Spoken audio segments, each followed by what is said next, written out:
Yes, students, wave optics, lecture number 6, MCQ on reflection. Question number 76.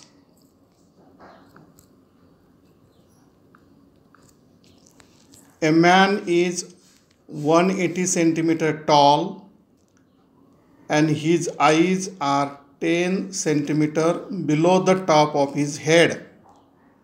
In order to see his entire height, right from toe to head, he used a plane mirror kept at a distance of 1 meter from him. The minimum length of the plane mirror required is. Student, याच्या संदर्भात आपण असा अभ्यास केला पहा. जर H एवढ्या हाईटचा object असेल आणि तो ऑब्जेक्ट पूर्ण पाहायचा असेल तर आरशाची साईज ही h/2 एवढी असायला पाहिजे. इथं ऑब्जेक्ट हा मनुष्य आहे, माणूस आहे. त्याची हाईट 180 सेंटीमीटर आहे. आणखी ॲडिशनल इन्फॉर्मेशन दिलेली आहे. डोळे हे डोक्याच्या केसापासून 10 सेंटीमीटर अंतरावर आहेत. पण आपल्याला त्याची टोटल हाईट पाहिजे ती आहे 180 सेंटीमीटर आणि त्या हाईटच्या बरोबर निम्मा म्हणजे h/2 म्हणजे 180/2 म्हणजे 90 आणि म्हणून ह्याचा आन्सर आहे बी. म्हणजे 180 सेंटीमीटर उंचीच्या माणसाला आरशामध्ये त्याची पूर्ण इमेज पाहण्यासाठी आरशाची उंची ही 90 सेंटीमीटर असायला पाहिजे. त्या अनुषंगाने उत्तर बी. मग आरसा आणि ऑब्जेक्ट याच्यामध्ये किती का अंतर असणार ते महत्त्वाचं नाही आहे. That is independent. पुढचा प्रश्न घ्या. Question number 75. A ray of light incident on a plane mirror at an angle of 30 degree.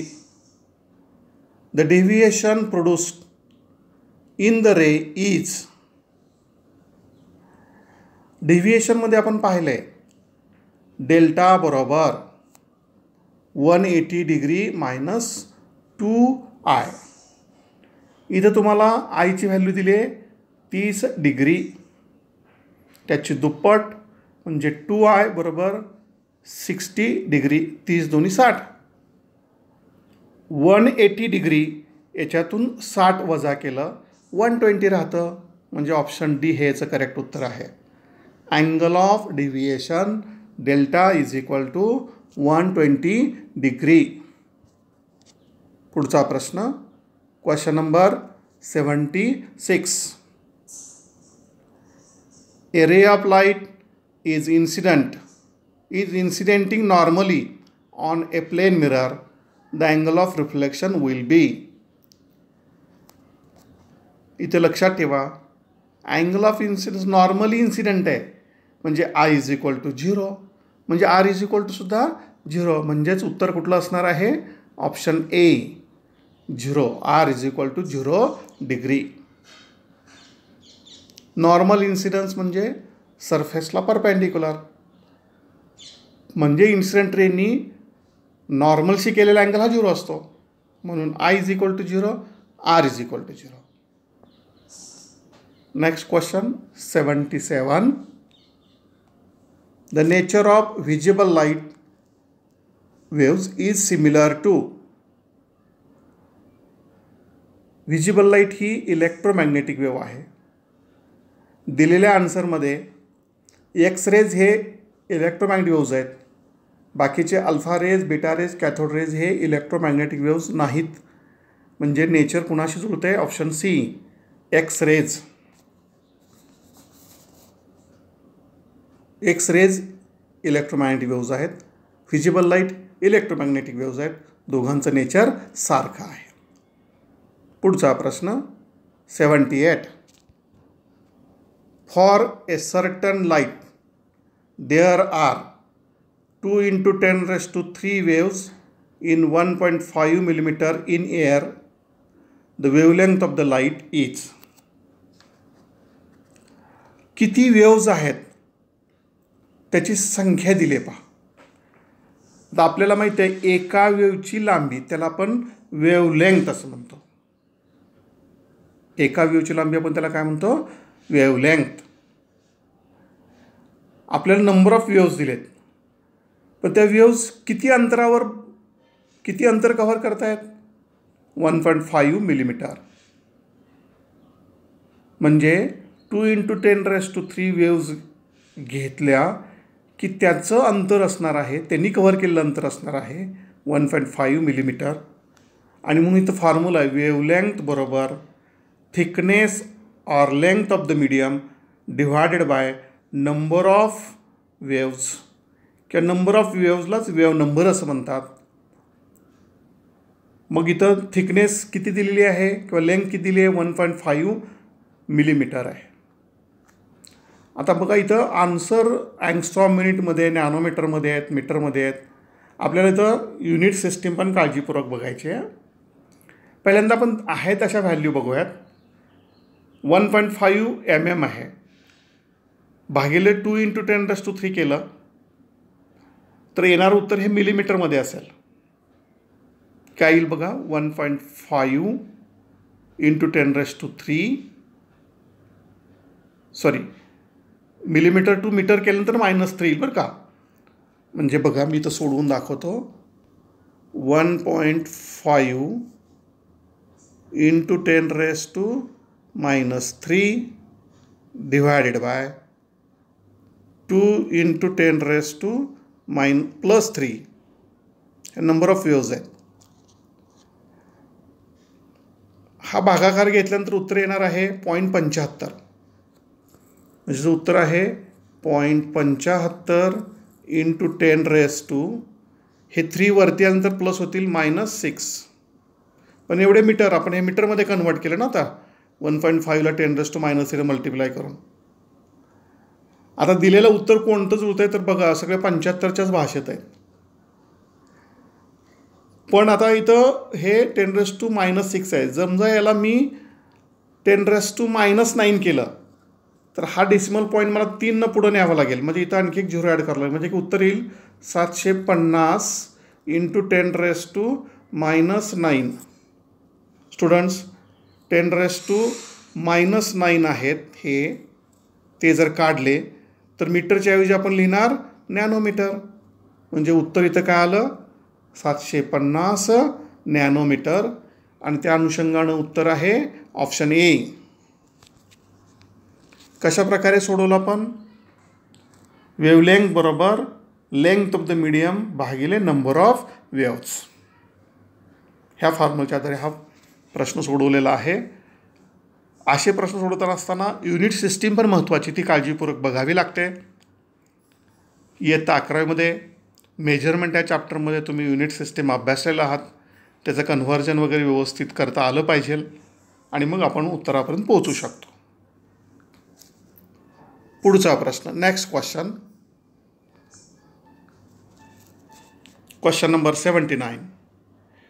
Which of the following is an ascending order of frequency? आता असेंडिंग ऑर्डर ऑफ फ्रिक्वेन्सी म्हणलं आहे. आता तुमच्या माहितीसाठी सांगतो, वेव्हलेंग्थच्या भाषेत आपण असं लक्षात ठेवूयात की रेड कलरची वेव्हलेंग्थ सर्वात जास्त, ब्ल्यू कलरची वेव्हलेंग्थ सर्वात कमी. फ्रिक्वेन्सी आणि वेव्हलेंथ एकमेकाचे अपोजिट आहे. रेड कलरची वेव्हलेंथ जास्त म्हणून रेड कलरची फ्रिक्वेन्सी कमी, ब्ल्यू कलरची वेव्हलेंथ कमी म्हणून फ्रिक्वेन्सी जास्त. आता आपल्याला काय विचारलं? Ascending order. Ascending order. आता इथं आपल्याला माहीत असलेलं ऑर्डर लिहूयात, कलरचं ऑर्डर लिहूयात. Red, orange, yellow, green, blue, Indigo, violet. म्हणजे रेड कलरची फ्रिक्वेन्सी कमीत कमी आहे, मिनिमम आहे. तर कुणाची जास्त आहे? व्हायलेट कलरची जास्त आहे. हे लक्षात आलं? आता असेंडिंग ऑर्डरनं म्हणजे कमीकडून जास्तीकडे असा ऑर्डर लावा म्हटलं आहे. म्हणजे रेड कलरची फ्रिक्वेन्सी कमीत कमी आहे. आता पहिला ऑप्शन घेतला तर रेड ग्रीन येलो म्हटलं. आता रेड नंतर ग्रीन आणि मग येलो आहे. नाही, हा चढता क्रम होऊ शकत नाही, म्हणून ए हे आपलं उत्तर नाही आहे. बी हे ऑप्शन बघूयात. ब्ल्यू नंतर ग्रीन नाही, ब्ल्यू मोठा आहे, ग्रीन त्याच्या अगोदर आहे, म्हणजे असेंडिंग ऑर्डर होत नाही आहे. बी हे पण आपलं उत्तर नाही आहे. सी म्हणजे इथं लक्षात ठेवा, रेड टू व्हायलेट आपण जसं जाऊ तसं फ्रिक्वेन्सी वाढणार आहे. तो सिक्वेन्स महत्त्वाचा आहे, ते लक्षात ठेवायचं आहे. ऑप्शन सीकडे जाऊयात. Red yellow green blue. बघा, रेड येलो ग्रीन ब्ल्यू हा सिक्वेन्स जुळतो आहे, तो इन्क्रीजिंग ऑर्डरचा आहे आणि म्हणून आपलं उत्तर आहे ऑप्शन सी. पण डी पण चेक करून बघूयात. रेड ग्रीन ब्ल्यू आणि मग परत उलट आलं आहे पाहिलं, म्हणजे ऑप्शन डी हे उत्तर नाही, ऑप्शन सी हे करेक्ट उत्तर आहे. इन्क्रीजिंग फ्रिक्वेन्सी म्हणजे रेड कलरची फ्रिक्वेन्सी कमीत कमी आहे, व्हायलेट कलरची फ्रिक्वेन्सी जास्तीत जास्त आहे. फ्रिक्वेन्सी असेंडिंग ऑर्डर घ्या म्हटलं आहे, कमीकडून जास्तीकडं वाढत्या क्रमाने घ्यायचा आहे आणि तो क्रम जुळतो तो ऑप्शन सी मधला, तो म्हणजे रेड येलो ग्रीन आणि ब्ल्यू.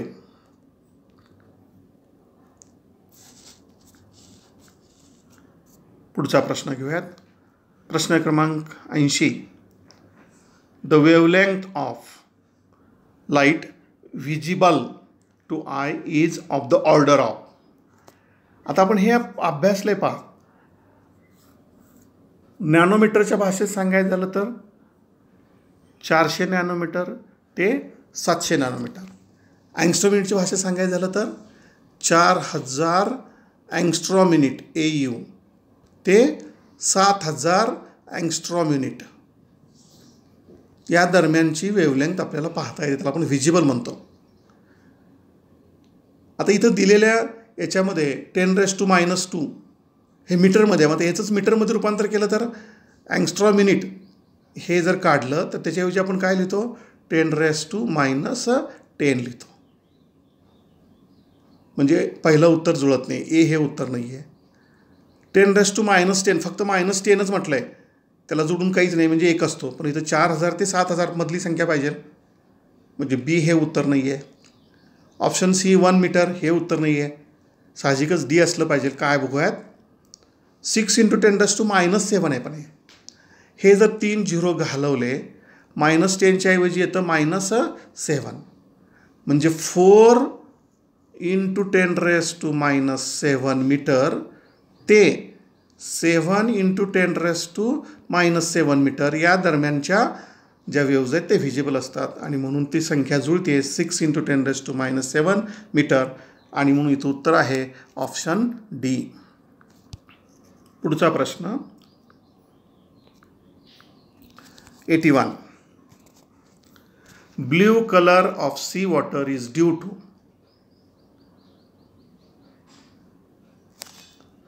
समुद्राचं पाणी निळं का दिसतं. ॲक्च्युली इथं 2 फिनॉमिना आहेत, रिफ्लेक्शन ऑफ लाईट पण आहे आणि स्कॅटरिंग पण आहे. स्कॅटरिंगचा थोडा बहुत अभ्यास आपण 11वीच्या अभ्यासक्रमात डिस्कस केलेला आहे. इथं उत्तर आहे option A. The blue colour of sea water is due to reflection of light and scattering of light from the water particles. Students, अशा प्रकारे कन्सेप्ट क्लिअर करून त्याचा सिनॉप्सिसचा व्यवस्थित अभ्यास करून आपल्याला जास्तीत जास्त MCQ सॉल्व करण्याचा प्रयत्न करायचा आहे. तुमच्या लक्षात आलं असेल, सिनॉप्सिस अभ्यासणं फार महत्त्वाचं आहे, तरच आपण MCQचे उत्तरं क्विक शोधू शकतो.